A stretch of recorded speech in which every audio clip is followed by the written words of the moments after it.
Muislamu yoyote mwenye kuhifadhi hivi viungo viwili kutoka kwenye mwili wake, Bwana Mtume Muhammad sallallahu alaihi wasallam amemwahidi kuingia peponi kupitia kwake yeye. Viungo gani? Hakikisha unafuatilia mpaka mwisho. Imepokelewa kutoka kwa Aisha radhiyallahu anha, sami'tu Rasulullah sallallahu alaihi wasallam yakhutubu an-nas wa huwa yaqul ithnan yadkhulanna al-janna, watu wawili ambao kwamba wataingia peponi. Watu gani? Kasema man hafidha ma baina lihiyaihi wa rijlaihi. Man hafidha ma baina lihiyaihi, yoyote ambaye kwamba atahifadhi kiungo ambacho kwamba kiko baina ya lihiyaihi. Lihiyaihi ni jaws, hizi jaws, hii ni jaw hapa, jaw lower jaw.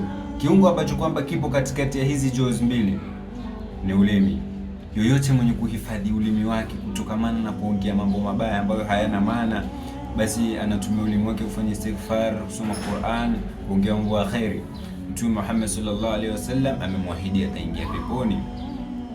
Wa rijlaihi, rijlaihi ni katikati ya miguu, kiungo ambacho kwamba kiko baina ya miguu miwili.